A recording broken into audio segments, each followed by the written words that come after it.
ان کا اسکیچ سا تو کم از کم کسی چیز پر جلدی جلدی اتار لے، بعد میں گھر جا کر وہ اسے کینوس پر اتار سکتی تھی۔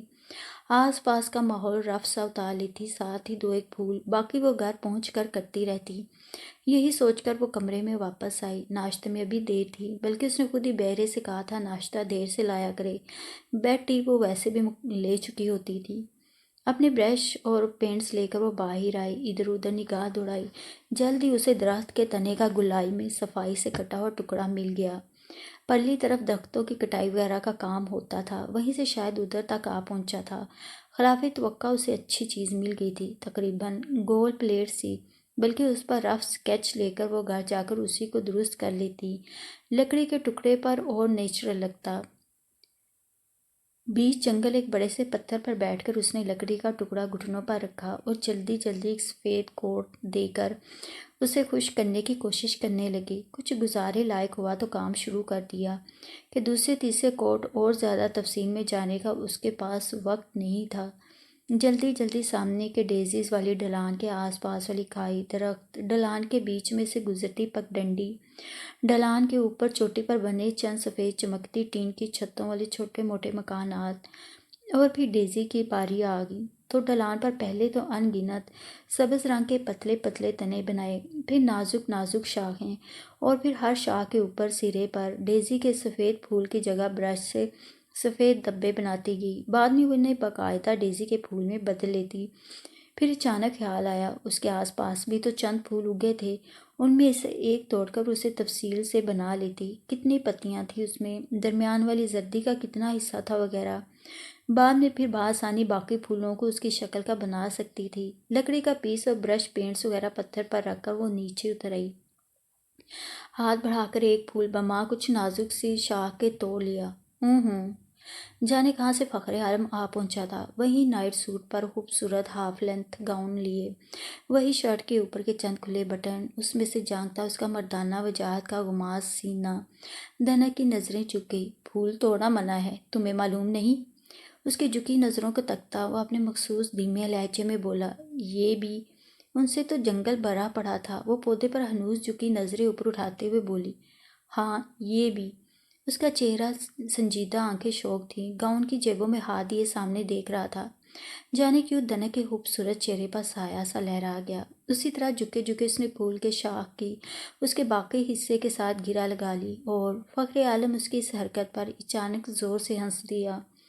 وہ وہیں بیٹھے بیٹھے حیرت سے اسے دیکھنے لگی۔ نام آتا ہے اس کا؟ وہ خوشگواری سے پوچھنے لگا۔ نہیں۔ وہ ابھی وہیں بیٹھی تھی، چہرہ پھولا پھولا سا تھا۔ اس نے ہاں کہنا ضروری نہیں سمجھا۔ ڈیز آئی کہتے ہیں اس کو۔ وہ اس کے پھولے پھولے چہرے کو دیکھتا مسکرا کر بولا۔ ڈیز آئی کا تو اسے واقعی علم نہیں تھا، ڈیزی کہتے تھے سب، اور تم جیسوں نے زیادہ لاڑ سے انہیں ڈیزی بنا دیا ہے، پینٹ کر کر کے۔ وہ ایک نظر اس کی پینٹنگ پر ڈالتے ہوئے آہستہ سے آگے بڑھ گیا۔ وہیں بیٹھے بیٹھے اس نے اپنی پینٹنگ پر ڈیزی بنائی اور تمام چیزیں سمیٹ کر کمرے میں واپس آ گئی۔ ناشتہ کیا۔ ٹھیک 10 بجے ڈاکٹر نے آ کر ٹانکے کھولے اور اب وہ جانے کو تیار تھی۔ اس نے اپنا مختصر سا سامان اکٹھا کیا، بیگ کندھے سے لٹکایا اور فخر عالم کے گھر کی طرف چلی۔ اس کا شکریہ تو اس نے بہرحال ادا کرنا تھا۔ وہ گھر میں نہیں تھا، جنگل میں کام دیکھنے گیا تھا۔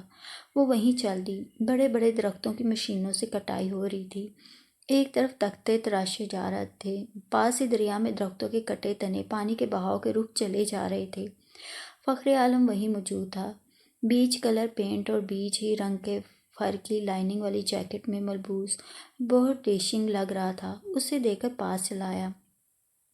مسٹر فخر عالم، میں اب بالکل ٹھیک ہوں اور گھر جا رہی ہوں، وہ خوشگوار لہجے میں بولی۔ کچھ دیر قبل کی تو میں سب بلا کر سٹیچز کھل گئے؟ بالکل کھل گئے، وہ مسکرا دی۔ ٹھیک، اب میں تمہیں روک نہیں سکتا، وہ بھی مسکرایا۔ اس کے بعد کے انداز میں، اس کی مسکراہٹ میں بے پناہ کشش تھی، مقناطیسی قوت تھی۔ کاش وہ اچھا آدمی بھی ہوتا۔ آپ نے میرا بہت خیال رکھا ہے۔ I am so grateful to you. Oh no, it was no problem at all. تم ہماری مہمان تھیں، مہمان کا خیال رکھنا تو فرض بنتا ہے۔ وہ قدرے رکا، کچھ سوچا، پھر مسکرایا۔ بائی دا وے مس، تمہارا یہاں نزول کیسے ہوا؟ کہاں سے آئیں؟ کس سلسلے میں آئیں؟ وہ مسکرا کر کہہ رہا تھا۔ وہ قدرے گڑبڑائی، پھر خود کو سنبھالا۔ بڑی جلدی خیال آیا؟ وہ مسکرا دی۔ چلو دیر سے صحیح، بتا تو دو کیوں آئی تھیں، کیسے آئی تھیں؟ اس کی آنکھوں میں شوق سی چمک تھی۔ وہ ہنس دی۔ آپ تو یوں سا پوچھ رہے ہیں جیسے کہ پریس رپورٹر کسی کا انٹرویو کر رہا ہو۔ اور فخر عالم کا جاندار قہقہہ بلند ہوا۔ نہیں، ایسی بات نہیں ہے، پریس رپورٹر سے تو میں خود الرجک ہوں۔ اوہ، وہ دھیرے سے مسکرائی۔ اچھا اب چلتی ہوں، آپ میرا سوال گول کر گئی ہیں۔ میں دراصل نیچے گاؤں میں اپنی آنٹی کے پاس آئی تھی، آپ کا جنگل، اسپیشلی یہ ڈیزیز والی ڈھلان۔ اس نے اس ڈھلان کی طرف اشارہ کیا جس پر وہ دونوں اس وقت کھڑے تھے۔ مجھے فیسینیٹ کر گئی، سوچا پینٹ کر لوں، مگر یہ پتہ نہیں تھا کہ چند گھنٹوں کی جگہ کئی دن لگ جائیں گے۔ اس کی گھنی بھویں سوالیہ اوپر اٹھ گئیں، آنکھوں کی چمک مزید بڑھ گئی۔ جی ہاں، وہ مسکرائی۔ اچھا خدا حافظ، اور قریب ہی انہیں بڑے بڑے پتھروں سے دریا پار کرنے لگی جن سے یہاں آتے ہوئے کراس کیا تھا۔ خدا حافظ، فخر عالم نے کہا اور اسے جاتے ہوئے دیکھنے لگا۔ وہ اس پار پہنچی تو غیر عادی طور پر پیچھے مڑ کر دیکھا۔ فخر عالم وہیں کھڑا تھا، ہاتھ سے اسے ویو کیا اور مڑ کر اپنے کام کی طرف جانے لگا۔ دنک نے بھی ویو کا جواب ویو ہی سے دیا اور تیزی سے آنٹی کے گھر کی طرف بڑھنے لگی۔ آج شام کی ٹرین سے اس نے واپس جانا تھا۔ اس رات اسے آنٹی نے زبردستی روک لیا تھا۔ اگلے دن وہ شام کو ٹرین میں بیٹھی، وہی 2 دن کا سفر۔ شام کے سائے گہرے ہو رہے تھے جب وہ اپنے فلیٹ میں پہنچی۔ رات جوں توں کر کے آنکھوں میں کاٹی، اس پر عجیب سی خوشی، انوکھی سی سرشاری طاری تھی۔ آج وہ آفس جائے گی۔ اشفاق انکل اس کا خط پا کر کتنے متحیر، کتنے خوش ہوں گے۔ پھر ڈسکشن ہوگی اور اگلے دن میگزین میں بڑے بڑے حروف میں مسٹر فخر عالم کے متعلق سرخی چھپے گی دنک کے نام کے ساتھ۔ اور وہ آصف کی بھی تو خبر لے گی۔ کیسے مسٹر فخر عالم کا سائڈ لیتا تھا، سرے سے اسے مجرم گردانتا ہی نہیں تھا۔ تم کیوں اس کے پیچھے ہاتھ دھو کر پڑی ہو؟ کورٹ نے فیصلہ دے دیا، بس دے دیا۔ ضروری ہے بہن قتل ہوئی تو بھائی بھی ختم ہو؟ یہ کہاں کا انصاف ہے؟ اسے آصف کے الفاظ یاد آئے۔ اچھا شرمندہ ہوگا۔ وہ دل ہی دل میں خوش ہو رہی تھی۔ وہ صبح صبح تیار ہوئی، خاصی ہنکی ہو رہی تھی۔ یہاں بھی گرمی دم توڑ چکی تھی اور صبح یخ بستہ ہو چکی تھی۔ دن گھٹ رہے تھے اور شامیں سرد ہو چلی تھیں۔ موسم کی مناسبت سے اس نے رنگ برنگے پھولوں والے کپڑے پہنے، میچ کرتا دوپٹہ لیا، ہلکا سا گرے رنگ کا بغیر آستین سویٹر پہنا اور گھنے خوبصورت بالوں میں برش کرتے ہوئے کندھے سے اپنا ہینڈ بیگ لٹکاتی کچن میں فرزانہ کی طرف گئی۔ قیامت ڈھا رہی ہو آج؟ کس کی شامت آئی ہے؟ فرزانہ اسے توصیفی نظروں سے دیکھتے ہوئے اس کے کپ میں چائے ڈالتے ہوئے بولی۔ وہ دونوں صبح کے وقت یوں ہی جلدی میں کچن میں ہی ناشتہ کر لیا کرتی تھیں۔ آج بہت جلدی میں ہوں، اس نے کپ ہونٹوں سے لگایا۔ واپس آ کر بتاؤں گی سب۔ یعنی سچ مچ کسی کی شامت آئی ہے؟ ہاں، وہ مسکرا دی۔ کچھ بتاؤ نا۔ اسے تجسس ہوا۔ کچھ نہیں، سارا بتاؤں گی مگر آفس سے آ کر۔ اس نے خالی کپ میز پر رکھا اور دروازے کی طرف بڑھی۔ آفس پہنچ کر وہ سیدھی چیف ایڈیٹر کے آفس میں آ گئی۔ السلام علیکم سر، وہ خوش خوش بولی۔ وعلیکم السلام، بیٹھو بیٹا۔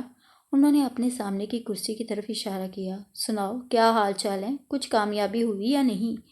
اپنے سامنے کی کھلی فائل بند کرتے ہوئے وہ متجسس نظروں سے اسے دیکھنے لگے۔ وہ کچھ الجھ سی گئی۔ پورا حال تو وہ خط میں لکھ چکی تھی، اور کامیابی؟ اس سے بڑھ کر کامیابی کیا ہونی تھی؟ سر خط میں نے سارا لکھ تو دیا تھا۔ خط؟ کون سا خط؟ کہیں سر مذاق کے موڈ میں تو نہیں تھے؟ سر پلیز، میں آپ کو کئی دن پہلے خط بھجوا چکی ہوں، اس میں نے ہر بات لکھ دی تھی، اپنے مشن میں کہاں تک کامیاب ہوئی ہوں یہ آپ سے بڑھ کر کون جان سکتا ہے۔ تمہارا فون آیا تھا، وہ بھی کچھ ادھورا سا، لیکن خط تو مجھے کوئی نہیں ملا۔ وہ سنجیدگی سے بولے۔ میرا خط آپ کو نہیں ملا؟ وہ حیرت سے پوچھنے لگی۔ نہیں بیٹی، ملا ہوتا تو میں چھپاتا کیوں؟ ہاں یہ، انہوں نے قریبی دراز کھولا، ابھی تمہارے نام ایک خط آیا ہے۔ انہوں نے خط کا لفافہ اس کی طرف بڑھایا۔ یہ تو ٹھیک ہے مگر میرا خط کہاں گیا؟ وہ پریشان سی لفافہ کھولنے لگی۔ خط انگریزی میں لکھا تھا اور اس کا متن کچھ یوں تھا۔ میڈم رپورٹر، تم میرے گھوڑے کے ٹاپوں میں آ کر گری تھیں تو مجھے سخت حیرت ہوئی تھی۔ میرے علاقے میں کسی لڑکی کا کیا کام، اور وہ بھی بغیر کسی اطلاع یا اپائنٹمنٹ کے؟ پھر تمہارے قریب زمین پر گرا پینٹنگ برش دیکھ کر مجھے خیال آیا تم کوئی ٹورسٹ ہو، میرے قاعدے اصولوں سے ناواقف ہو۔ یہ جنگل یا کوئی سینری تمہیں اچھی لگی تھی اور تم اسے پینٹ کرنے آئی تھی، مگر چوٹوں کی تکلیف سے تم نے غنودگی میں جب امی امی پکارا تو میں چونک اٹھا۔ یہ آواز میں نے کہیں سنی تھی، کہاں؟ کسی طرح یاد نہیں آ رہا تھا۔ سارا دن بار بار دماغ پر زور دیا مگر یاد نہیں آیا، جبکہ یہ بات اپنی جگہ مسلم تھی کہ تمہاری آواز میری سنی ہوئی تھی۔ میں محتاط ہو گیا، اپنے گارڈز اور ملازموں کو چکنا کر دیا، اور پھر اگلے دن میرا دوست کامران آیا تو ہمیں ایک فون نمبر کی ضرورت پڑی جو اس نے پچھلی بار گیسٹ رومز کے اسی کمرے میں جہاں تم مقیم تھیں اپنے قیام کے دوران الماری شیلف میں بچھے اخبار کے ایک کونے پر لکھا تھا۔ میں تمہارے کمرے میں آیا، دستک دی، کوئی جواب نہ پا کر میں سمجھ گیا تم کہیں باہر ہو۔ نمبر چونکہ ہمیں بہت ضروری چاہیے تھا اس لیے مجبوراً میں اندر چلا گیا، سیدھا الماری کی طرف۔ الماری کھول کر اخبار الٹ پلٹ کرنے لگا، نمبر بھی مل گیا مگر ساتھ ہی تمہارا لکھا ہوا نوٹ بھی، اور مجھے میرے سوال کا جواب مل گیا۔ کیا واقعی آپ بے گناہ ہیں یا آپ کی بے پناہ دولت آپ کو بے گناہ ثابت کرنے میں معاون ہوئی ہے؟ آپ کی چپ کیا اس بات کا ثبوت نہیں کہ یہ قتل آپ نے ہی کیا ہے؟ طنز حقارت اور زہر اگلتی یہ آواز میرا پیچھا کر رہی تھی۔ میں نے تمہاری شکل تو نہیں دیکھی تھی پر تمہاری آواز میرے لاشعور میں محفوظ ہو گئی تھی، اور اب میں سمجھا تم کس مقصد سے آئی تھی۔ میں نے نوٹ وہیں رہنے دیا کہ اب میں سمجھ گیا تھا۔ پڑھ کر خوف تو ضرور ہوئی مگر اب میں اس انتظار میں تھا کہ تم کب اسے مکمل کرتی ہو اور کب پوسٹ کرتی ہو۔ میڈم، تم نے رات کو لاش ٹرک میں ڈالتے 2 آدمیوں کو دیکھا تھا۔ میں نے بتیاں بھی نہیں چلائی تھی، ٹارچ سے کام لے رہا تھا۔ ان میں سے ایک آدمی کو لاش ٹھکانے لگانے رقم دی تھی، ساتھ ہی کچھ ہدایات بھی تو۔ میڈم ڈیٹیکٹو، وہ لاش ان 2 آدمیوں کی والدہ کی تھی، ہارٹ فیل ہونے سے فوت ہوئی تھی اور لائٹ اس وقت فیل ہوئی تھی۔ میں بتیاں کیا جلاتا؟ ٹارچ اس لیے استعمال کیا کہ روشنی کی ضرورت تھی۔ آدمی کو رقم اس لیے دی کہ وہ اپنے گاؤں پہنچ کر اپنی والدہ کی تجہیز و تکفین کر سکے۔ اپنے ہر بندے کی اس قسم کی ضروریات میرے ہی ذمے ہیں۔ اس کے علاوہ کسی کو قتل کر کے لاش ٹرک میں دھکیلی جاتی ہے، سفید چادر سے ڈھانپ کر احترام کے ساتھ چارپائی پر نہیں رکھی جاتی۔ بہرحال تمہارا قصور نہیں، تم یقیناً اس وقت خوف زدہ ہو گئی تھیں۔ پھر تم نے لکھا تھا کہ تم اس انتظار میں ہو کہ کسی طرح تمہیں پتہ چل سکے کہ اپنی بہن کو میں نے ہی مارا ہے، اور یہ کہ اسی دن تم انہیں فون بھی کرنے والی ہو۔ اب میں تو تمہاری حرکات و سکنات پر نظر رکھنے لگا تھا۔ تمہیں یاد ہوگا تمہارے فون کرتے وقت میں مسلسل وہاں موجود رہا تاکہ تم ایڈیٹر کو کوئی اطلاع نہ دے سکو، اور اسی رات میں نے اپنے باتھ روم کی کھڑکی میں سے تمہیں درخت پر چڑھتے دیکھا تھا۔ روشنی مدھم سہی، تمہارے ہاتھ میں ٹیپ ریکارڈر میں نے دیکھ لیا تھا۔ میں فوراً کمرے میں آیا، کامران کو جلدی جلدی بات سمجھائی۔ میں شراب نہیں پیتا، صرف تمہیں دکھانے کو میں نے 2 گلاسز میں کوک ڈالی، اسے بھی پکڑائی اور خود بھی گلاس تھام لیا۔ بہرحال تمہاری ہر مشکل میں نے اسی وقت حل کر دی۔ سمینا میری بہن کے قتل کا اقرار بھی کیا۔ پھر فون کی گھنٹی بجی، ریسیور اٹھاتے ہی وہ آگے سے بند ہو گیا۔ تم نے دیکھا بھی ہوگا میں چند لمحے ریسیور کو خالی خالی نظروں سے دیکھ رہا تھا، پھر اچانک خیال آیا قاتل تو سمجھتی ہی ہو، اسمگلر بھی صحیح۔ میں بند فون پر ایک اسمگلر کی ایکٹنگ کرتا رہا۔ رہی سلمیٰ والی بات تو وہ محض گپ تھا اور کچھ نہیں۔ کبھی کبھی میں سوچتا ہوں تمہیں بیوقوف بنانے کے لیے میں کیا کیا نہ بنا۔ میری عین توقع کے مطابق تم نے خط مکمل کر کے قیوم کو پوسٹ کرنے دیا، وہ میں نے اس سے لے لیا، پوسٹ ہونے نہیں دیا۔ اور تم اپنا ٹیپ ریکارڈر بھی دیکھ لو، اس میں بلینک کیسٹ ہوگا، تمہارا والا میرے قبضے میں ہے، تمہارے کمرے میں آ کر میں نے بدل لیا تھا۔ وہ قاتل ہے، اسمگلر ہے، شرابی ہے، عورتوں سے کھیلتا ہے، اتنے بہت سارے اور اتنے خوبصورت کمپلیمنٹس کے لیے میں تمہارا مشکور ہوں۔ تم نے یہ بھی نہ سوچا کہ اگر میں اتنا پست و ذلیل تھا تو تم کیسے یہاں حفاظت سے رہ پائیں؟ تمہیں چند روز قبل اخبار پڑھنے کو نہ مل سکا، اسی اخبار کی ایک کٹنگ اس خط میں بیچ رہا ہوں، تم پر واضح ہو جائے گا کہ اخبار میں نے کیوں روکا تھا۔ خط چھوڑ چھاڑ اس نے اخبار کی کٹنگ جو میز کے نیچے جا گری تھی اٹھا لی۔ سمینا قتل کیس کے ملزم نے اقبال جرم کر لیا۔ سرخی کے بعد اس نے تفصیل پر نظر دوڑائی۔ سمینا کا منگیتر جو اس کا ماموں زاد بھی تھا، سمینا کا قاتل تھا۔ دراصل قاتل کا نشانہ سمینا کا بھائی مسٹر فخر عالم تھا۔ فخر عالم کو ختم کر کے وہ سمینا کے ذریعے تمام جائیداد کا واحد مالک بننا چاہتا تھا، مگر بدقسمتی سے مسٹر فخر عالم کے بستر میں مس سمینا سو رہی تھیں، جنہیں چاقو سے پے در پہ وار کر کے ختم کر دیا گیا۔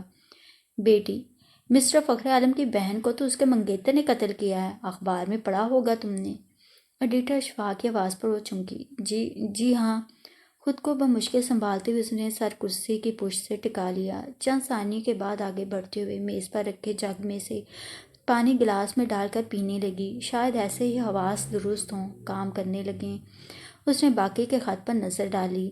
تم ایک رپورٹر ہو، بجائے غصے کے تمہاری یہ ادا مجھے اچھی لگی، اس لیے مجھے بھی یہ سب کرنے میں مزہ آ رہا تھا، اچھا لگ رہا تھا سب۔ تمہاری جرنلزم امید ہے اچھی جاری ہوگی۔ خدا حافظ، قاتل، سمگلر، شرابی، وومنائزر، جو بھی سمجھو۔ جانے باقی کا وقت اس نے آفس میں کیوں کر گزارا۔ چکراتے ذہن، گھومتے سر اور ڈگمگاتے قدموں سے وہ فلیٹ پر پہنچی تو اپنا ہینڈ بیگ ایک طرف اچھال کر اپنے بستر پر اوندھی پڑ رہی۔ آنکھ کھلی تو شام کے سائے ملگچے ہو رہے تھے، موسم خوشگوار تھا اور اسٹریٹ پر کے لیمپ روشن ہو چکے تھے۔ فرزانہ چائے بنا کر بیٹھی اسی کی منتظر تھی۔ وہ اٹھی، جلدی سے باتھ روم گئی، منہ دھویا اور واپس آ کر فرزانہ کے سامنے والی کرسی پر بیٹھ گئی۔ فرزانہ نے اس کے کپ میں چائے ڈالی۔ جب سے آئی ہو کچھ کھوئی کھوئی سی لگ رہی ہو، کیا بات ہے؟ فرزانہ اپنی چائے میں چمچ چلاتے ہوئے اس کے چہرے کو بغور دیکھتی بولی۔ نہیں تو۔ وہ گڑبڑا سی گئی۔ وہ واقعی اپنے حواسوں میں نہ تھی۔ وہاں کا قیام، قدم قدم پر فخر عالم کی جاسوسی، اس کو فوراً اس کے رپورٹر ہونے کا علم ہو جانا، دوست کے لیے فون نمبر ڈھونڈتے ڈھونڈتے اس کے نوٹس پڑھ لینا جو اس نے ایڈیٹر کو لکھے تھے۔ پھر جب وہ فون کرنے گئی تھی وہ بڑے خوشگوار موڈ میں ملا تھا، مطلب اس کو سب پتہ تھا۔ پھر تمام وقت وہیں بیٹھے رہنا کہ وہ فون پر کچھ کہہ نہ سکے۔ رات کو اسے درخت پر چڑھنے اور بالکنی میں اترتے وقت اس کا فوراً اپنے دوست سے ساز باز کرنا، گلاس میں ڈرنک لینا، اپنی بہن کے قتل کا ذکر کرنا، بند فون پر اسمگلنگ کی باتیں کرنا، فرضی سلمیٰ کا انتظار کرنا، اور دھنک سمجھتی رہی کہ اس نے میدان مار لیا۔ پھر وہ پراسرار قسم کے گارڈز، ان کی عجیب سی اسے گھورتی نظریں۔ 2 دفعہ اس کے کمرے میں سے فخر عالم کی مخصوص پرفیوم کی مہک آنا، تب بھی وہ سمجھ نہ سکی کہ معاملہ کیا تھا۔ ایک بار وہ کمرے میں فون نمبر ڈھونڈتے اس کا ایڈیٹر کے نام ادھورا خط پڑ گیا تھا۔ دوسری بار وہ کیسٹ لینے آیا تھا جس میں اس کی بظاہر ڈرنک ہو کر باتیں کرنے کا تمام ثبوت تھا۔ بائی دا وے مس، تمہارا یہاں نزول کیسے ہوا؟ کہاں سے آئی؟ کس سلسلے میں آئی؟ وہ مسکرا کر کہہ رہا تھا، بلکہ اب سوچتی تھی تو اس کی مسکراہٹ میں ایک فاتحہ کسی شان تھی۔ بڑی جلدی خیال آیا، اس نے کہا تھا۔ چلو دیر سے صحیح بتا تو دو، کیوں آئی تھی، کیسے آئی تھی؟ اس کی آنکھوں میں شوق سی چمک تھی، گویا اسے سب خبر دی، پھر بھی اس کے منہ سے سننا چاہتا تھا۔ آپ تو یوں پوچھ رہے ہیں جیسے کوئی پریس رپورٹر کسی کا انٹرویو کر رہا ہو۔ وہ پریس سے تعلق رکھتی تھی، رپورٹر تھی، زبان پر بات آ ہی گئی۔ اس کا جاندار قہقہ اس وقت بھی اس کے کانوں میں گونجا۔ وہ جانتا تھا وہ رپورٹر تھی، جبھی تو دوسروں کی سیدھی بات میں بھی رپورٹنگ کا پہلو نظر آتا تھا۔ نہیں، ایسی بات نہیں ہے، پریس رپورٹر سے تو میں خود الرجک ہوں۔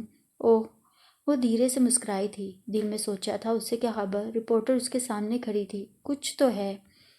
وہ فرزانہ کی بات پر چونکی۔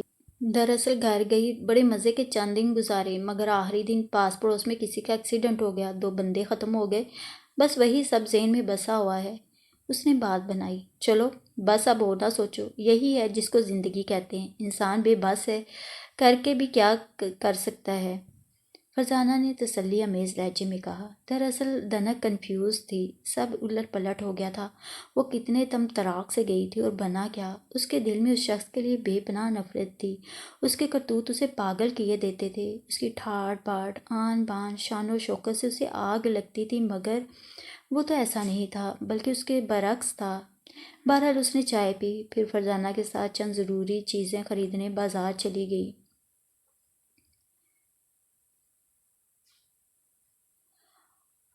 پلوں کی پائلیں بجتی رہیں، دن ہفتوں اور ہفتے مہینوں میں ڈھلتے گئے۔ وہ اپنے کام میں مصروف تھی، وہی صبح رسالے کے دفتر جانا، گاہے گاہے ادھر ادھر سے رسالے کے لیے کچھ مواد جمع کرنا، یہی گاؤں کی عورتوں کے مسائل پر، کبھی نوجوانوں کی بے روزگاری پر، اور آج کل تو وہ خانہ بدوشوں کے خیموں میں جا جا کر بیٹھتی تھی ان پر فیچر لکھنے کے لیے۔ دوپہر دیر سے فارغ ہو کر فلیٹ پر آتی، مگر اس کی روٹین میں غیر محسوسی تبدیلی آ گئی تھی۔ دوپہر یا رات کو آرام کی غرض سے بستر پر لیٹتی تو چونک چونک اٹھتی۔ لمبے اونچے پائنز میں الجھے سفید بادل، اکثر کوہر میں ڈوبا لکڑی کا چھوٹا سا پل، اس پر کھمبے میں لگی راستے کی نشاندہی کرتی فوگ لائٹ، گھڑی گھڑی بارش، دھند، ٹھنڈ، اور کچھ اور بھی، ایک بے حد ہینڈسم ڈیشنگ ہیلا، اور اس سے آگے وہ سر جھٹک دیتی۔ کوئی اتنا خوبصورت خواب دیکھنے کی قائل نہ تھی۔ سردی سے گرمی اور اب ایک بار پھر رت بدل رہی تھی۔ راتیں یخ بستہ اور دن چھوٹے ہو گئے تھے۔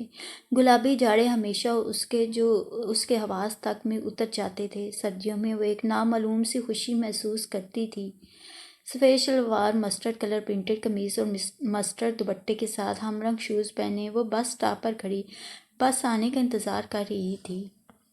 آج پھر امی کا خط آیا تھا۔ ایک بار پھر اصرار کیا تھا۔ وہی اس کی شادی کے سلسلے میں چند ماہ قبل بھی اسے رشتے کی امی نے بہت تعریف لکھی تھی، مگر وہ صاف مکر گئی تھی۔ اب بقول امی وہ لوگ ایک دفعہ پھر آئے تھے، پھر اصرار کر رہے تھے، مگر جانے کیا بات تھی، اس کا دل مانتا ہی نہیں تھا۔ وجہ کیا تھی؟ شاید رسالے کی رپورٹنگ بذات خود، بلکہ صحافت بذات خود ایک بہت دلچسپ چیز تھی اور وہ اس سے وابستہ رہنا چاہتی تھی۔ پھر وہ سوچتی کیا اتنا ہی تھا، مگر جب ایمانداری سے دل ٹٹولتی تو یہ بات دوسرے درجے پر نظر آتی۔ کچھ اور تھا جو شادی میں مانے آ رہا تھا۔ سال بھر قبل واقعی وہ صحافت کو اولین درجہ دیتی تھی، مگر اب جیسے کوئی اور بات تھی۔ مان اس نے دیکھا سامنے سے گاڑی آ رہی تھی۔ ڈرائیور گاڑی ڈرائیو کر رہا تھا اور پچھلی سیٹ پر فخر عالم بیٹھا تھا، ساتھ ہی ایک لڑکی بھی۔ پہلے تو اس کے دل کی دھڑکنیں بے ترتیب سی ہوئیں، آنکھوں میں قندیلیں سی جل اٹھیں، مگر دوسرے لمحے کھلے ہوئے چہرے پر یاسیت چھا گئی، آنکھوں کی چمک ماند پڑ گئی۔ شاید فخر عالم کو دیکھ کر اسے خوشی ہوئی، مگر اس کے ساتھ کسی لڑکی کو دیکھ کر وہ مایوس ہو گئی تھی۔ بہرحال اس نے رخ دوسری طرف کر لیا، جیسے اس نے دیکھا ہی نہ ہو۔ گاڑی گزر گئی اور وہ اس کی دھول کو تکتی رہ گئی۔ بس میں بیٹھنے لگی تو پاؤں جیسے من کے بھاری محسوس ہوئے اور وہ دل سے یہ سوال کیے بنا نہ رہ سکی، کیا فخر عالم کو چاہنے لگی تھی؟ دن سونے راتیں بے کیف لگنے لگیں۔ یہ کیا ہو گیا تھا؟ وہ ایک سائے کے لیے بے قرار رہنے لگی تھی۔ اس کے ساتھ بیٹھی لڑکی کو خود اس نے اپنی آنکھوں سے دیکھا تھا، پھر بھی دل تھا کہ بے قابو ہو رہا تھا۔ وہ اپنے دل کو بہت سمجھاتی، کہاں وہ محلوں میں رہنے والا، کہاں دھنک ایک مڈل کلاس لڑکی، اور پھر فخر عالم کے ساتھ وہ لڑکی۔ صاف پتہ چلتا تھا کہ دونوں کی انڈرسٹینڈنگ تھی آپس میں۔ پھر ایسے میں ایک سائے کے پیچھے بھاگنا، اپنے دن راتوں کا سکھ چین گنوانا، مگر کیا یہ سب اس کے بس میں تھا؟ سردیاں گزر گئی، گرمیاں آئیں اور خوب زور و شور سے کمرے سے باہر نکلتے ہوئے لگتا تھا پگھل جائے گا بندہ۔ ایسے میں اچانک امی کا فون آ گیا، چند دن کی چھٹی لے کر پہاڑ پر پہنچو، ہم لوگ آج ہی جا رہے ہیں۔ خوشی تو اسے ہر بار ہوتی تھی ہل اسٹیشن پر جانے کی، مگر اس بار خوشی کچھ نرالی تھی، انوکھی تھی۔ اس نے فوراً ہی چھٹی کی درخواست دے ڈالی، جو منظور ہو گئی، اور 2 دن ہی بعد وہ اپنی امی ابو اور بہنوں تسلیم اور نیلم کے ساتھ تھی۔ ان سب کو پا کر اسے تقویت کا احساس ہوا کہ دل جو اب اس کا نہیں رہا تھا، اپنوں کو پا کر اپنے وجود کا احساس تو ہونے لگا تھا، ورنہ وہاں تو ایک خالی خول کی مانند تھی، خالی خالی نظریں، بجھی سی روح۔ شام کو اس کی آنکھ کھلی تو 5 بج رہے تھے۔ فلیٹ میں کوئی نہیں تھا، شاید واک کرنے یا پارک میں نکل گئے تھے۔ اٹھ کر اس نے چہرے پر پانی کے چھینٹے دیے، کپڑے بدلے، بال درست کیے اور اپنے پسندیدہ چھوٹے سے لکڑی کے کھوکھے والے ہوٹل میں چائے پینے باہر نکل آئی۔ آسمان پر سیاہ بادل منڈلا رہے تھے، نیچے کھائی میں اتنی قہر تھی کہ کچھ دکھائی نہ دیتا تھا، سردی اتنی تھی کہ ایک سوٹ ناکافی ہو رہا تھا۔ بہرحال وہ آگے بڑھنے لگی، چکردار سڑک کی گولائیوں پر چلتی گئی۔ اچانک ٹپ ٹپ موٹی موٹی بوندیں پڑنے لگیں، مگر وہ چلتی گئی کہ اسے کچھ عادت سی ہو چلی تھی، بارشوں کی، بادلوں کی اور بے حساب ٹھنڈ کی۔ مان ایک جیپ پاس آ کر رکی۔ آؤ۔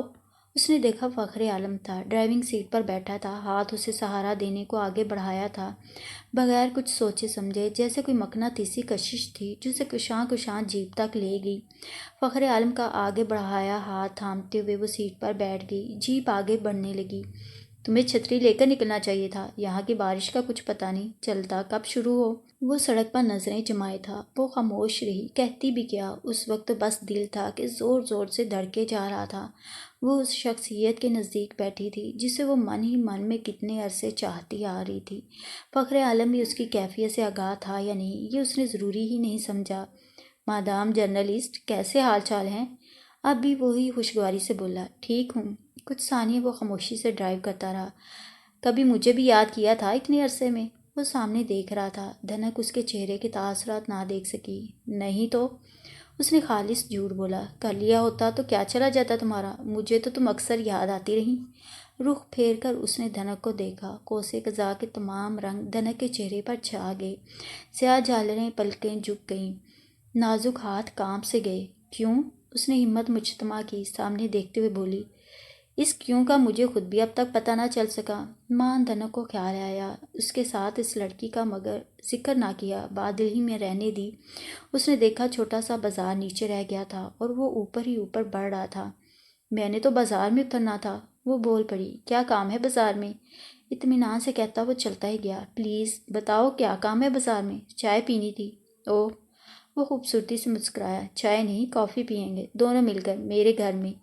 پلیز، اچھا نہیں لگتا، آپ کے ملازم وغیرہ کیا سوچیں گے؟ وہ زور سے ہنس دیا۔ اور وہ جو پہلے آئی تھی، وہ تو میرے پروفیشن کا تقاضا تھا۔ وہ بھی ہنس دی۔ انہیں تو تب بھی معلوم نہیں تھا کہ تم اپنے پروفیشن سے آئی ہو۔ پتہ نہیں کیوں اب کے بغیر کسی مقصد کے جانا گلٹی سا محسوس کرتی ہوں۔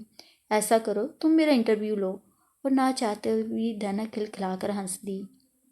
No, I mean it. You are going to be the very first reporter to have my interview. وہ اب بھی ہنس رہا تھا۔ اتنے مہربان کب سے ہو گئے؟ جب سے تمہیں دیکھا تھا۔ وہ لڑکی، اسے پھر خیال آیا، فلرٹ تھا یہ یونانی دیوتا۔ جیپ دریا پر سے پل کراس کرتی اس کے علاقے میں داخل ہو گئی۔ وہی جنگل تھا پچھلے سال 1.5 والا، اسی میں ٹیڑھا میڑھا راستہ تھا جس پر جیپ آگے بڑھ رہی تھی۔ وہی لکڑی کا مکان تھا، وہی اس کے آگے چھوٹا سا لکڑی کا پل، وہی گھر کے پیچھے والی مصنوعی جھیل میں سے آ کر پل کے آگے آبشار کی صورت میں گرتا پانی، لکڑی کا جھونپڑ نما مکان اب بھی درختوں اور سبزے میں گھرا تھا۔ اوپر کی بالکنیوں میں سے اب بھی ان گنت سرخ پھول جھول رہے تھے۔ مکان کی ڈھلانی چھت آج بھی سرخ پھولوں سے ڈھکی تھی اور قدم قدم پر خودرو ڈیزیز اس وقت بھی سر اٹھائے نرم خرم ہوا میں جھوم رہے تھے۔ جیپ آگے چل کر بائیں جانب پورچ میں رک گئی۔ کئی ملازم اب تک چوکنے ہو گئے تھے۔ فخر عالم کے ساتھ ساتھ انہوں نے دھنک کے لیے بھی دروازہ کھولا۔ ان کے چہرے جانے پہچانے تھے، اسے دیکھ کر خوش لگ رہے تھے، جیسے اچھا لگا ہو انہیں اس کا آنا۔ فخر عالم اسے اسی حال میں لے گیا جہاں قریباً 1.5 سال قبل وہ فون کرنے آئی تھی۔ پھر اسے ملحقہ قدرے چھوٹے لاؤنج میں، یہاں گداز قالین پر قیمتی صوفے لگے تھے، ہر طرف کھڑکیاں تھیں، پردے ہٹائے گئے تھے اور باہر بادل میں لپٹے پائنز چپ چاپ کھڑے موسلادھار بارش کے تپھیڑے سہ رہے تھے۔ تم بیٹھو، میں چینج کر کے آتا ہوں۔ وہ بڑے بڑے قدم اٹھاتا چلا گیا اور دھنک چوڑی کھڑکی کے پاس لگے صوفے پر بیٹھی، سامنے کے نظاروں پر نظریں جمائے اسی کے متعلق سوچنے لگی۔ وہ کیوں سے یہاں لایا تھا؟ مجھے تم اکثر یاد آتی رہیں۔ کیوں؟ اس کیوں کا مجھے خود بھی اب تک پتہ نہ چل سکا۔ اس کی باتوں میں اشارہ تھا اس کے لیے پسندیدگی کا، مگر صرف پسندیدگی سے کیا ہوتا ہے؟ وہ تو اسے چاہتی تھی بے تحاشا۔ دفتن وہ اندر آ گیا۔ لائٹ گرے شلوار قمیض، اوپر سے اسی رنگ کا نرم اور قیمتی سویٹر، پاؤں میں چپل، جیسے ریلیکس ہونا چاہتا تھا۔ قریب آ کر وہ اس کے مقابل والے صوفے پر بیٹھ گیا۔ تم خاصی بھیگ گئی ہو، وہ تشویش سے بولا، پھر مسکرایا۔ میرے کپڑے پہنو گی؟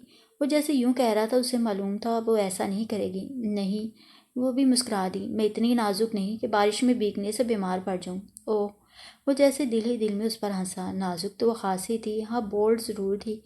آپ آ کہاں سے رہے تھے؟ دھنک نے یوں ہی پوچھ لیا۔ شہر سے، گرمی تھی وہاں، مگر پرسوں واپس جاؤں گا چند دن کے لیے۔ شاید اس لڑکی کے لیے، دھنک نے سوچا۔ میں نے آپ کو ایک بار دیکھا تھا گاڑی میں گزرتے ہوئے۔ کہاں؟ وہیں شہر میں ایک لڑکی بھی تھی آپ کے ساتھ؟ باوجود کوشش کے اس کے لہجے میں شکوہ سا ابھر آیا اور فخر عالم کا رنگ سا بدل گیا، چہرے پر ناگوار سے تاثرات ابھرے۔ ہاں، اس نے اتنا ہی کہا، پھر سامنے کے پائنز پر نظریں جما دیں۔ تبھی بہرا دونوں کے لیے کافی لا کر درمیان والی میز پر رکھ گیا، ساتھ میں چیز سینڈوچز اور ہنٹر بیف۔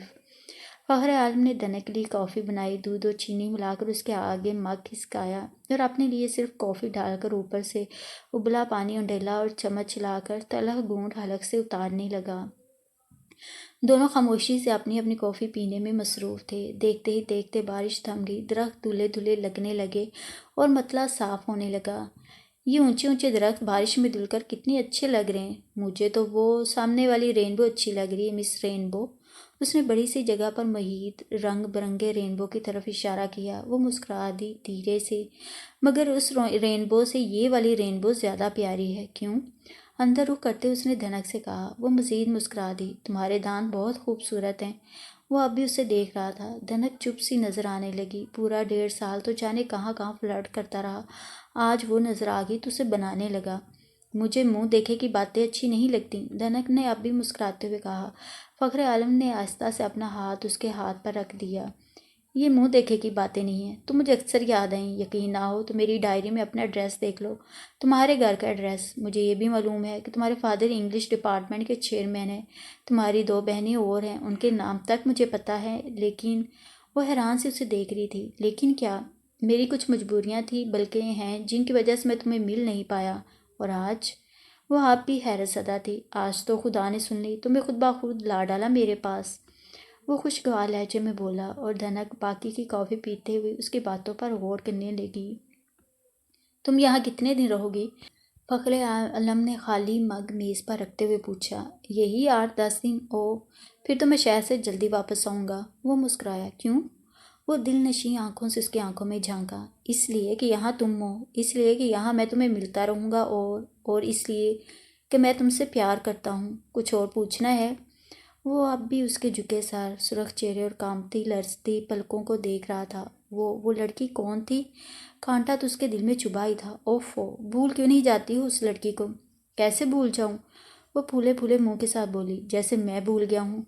دھنک کو ایک گھونا تسلی ہوئی۔ کون تھی وہ؟ وہ شاید اپنی مزید تسلی کی خاطر بولی تھی، بس کوئی، اور آئندہ تم اس کا ذکر نہیں کرو گی۔ اس نے بات ہی ختم کر دی۔ اس سے بھی اور زیادہ کریدنا اچھا نہ لگا۔ ٹھیک تھا، جو بھی تھی اس کی، اب تو نہیں تھی نا۔ وہ مطمئن سی نظر آنے لگی۔ تھوڑی دیر دونوں طرف خاموشی چھائی رہی۔ اب پلیز مجھے چھوڑ آئیں۔ کافی کا خالی مگ اس نے میز پر رکھ دیا۔ چھوڑ آؤں گا، ایسی بھی کیا جلدی ہے؟ اندھیرا ہو چکا ہے۔ وہ کھڑکی میں سے چھوٹے چھوٹے گھروں کی اونچی نیچی بتیوں کو جگمگ جگمگ کرتے دیکھتے ہوئے بولی۔ فخر عالم نے ہاتھ بڑھا کر لائٹ آن کر دی۔ کہاں ہے اندھیرا؟ مذاق نہیں پلیز، وہ دیکھے سارا گاؤں بتیاں جلا چکا ہے۔ وہ کچھ انیزی سی لگ رہی تھی۔ تم وہی ہو جو راتوں کو درختوں پر چڑھتی تھی؟ وہ خوبصورتی سے ہنس دی۔ اب شاید میں بزدل ہو گئی ہوں، پیار میں ایسا ہوتا ہی ہے۔ کافی تجربے کار لگتے ہیں آپ۔ وہ اٹھ کھڑی ہوئی۔ تھوڑا تھوڑا، کبھی کبھار، اور وہ چل پڑی۔ فخر عالم نے جھٹ سے اس کا ہاتھ پکڑ لیا۔ یار، مذاق بھی نہیں سمجھتی ہو؟ کیا چیز ہو؟ یہ مذاق نہیں ہے، اچھا نہیں ہے۔ اس کی شکل مسکین ہوگی۔ آئندہ میں نے کسی لڑکی کو آپ کے ساتھ دیکھا نا تو کیا کرو گی؟ وہ جلدی سے بولا۔ ماروں گی میں۔ کس طرح؟ اس طرح۔ اپنا ہاتھ چھڑا کر اس نے ہلکا سا مکہ اس کے مضبوط سینے پر دے مارا۔ اس کا نازک سا وار اسے اچھا لگا، محفوظ ہوا، اٹھ کھڑا ہوا۔ چلو میم، تمہیں چھوڑ آئیں۔ دونوں لاؤنج سے باہر آ گئے۔ اسے ٹھنڈ لگ رہی تھی۔ 2 دن خاصا بخار رہا۔ آج کچھ بہتر تھی۔ دوپہر کو جو سو کر اٹھی تو شام کے سائے مٹیالے ہو رہے تھے۔ اٹھ کر اس نے باتھ روم میں منہ پر پانی کے چھینٹے دیے، گرے پرنٹڈ گرم کپڑے پہنے، گرے لیدر کے شوز اور گرے ہی جیکٹ پہنی، اپنی پسندیدہ پرفیوم لگاتے ہوئے کمرے سے باہر نکل آئی۔ دیکھا کوئی نہیں تھا سوائے ابو کے، جو برآمدے میں کرسی پر بیٹھے اطراف کے نظاروں سے لطف اندوز ہو رہے تھے۔ ابو، سب لوگ کہاں ہیں؟ اس نے ابو سے پوچھا۔ بیٹے نیچے گئے ہیں گھومنے، تمہیں اس لیے نہیں جگایا کہ خواہاں ڈسٹرب ہوگی۔ ابو، میں بھی جاتی ہوں نیچے۔ ان کا فلیٹ کافی اونچائی پر تھا۔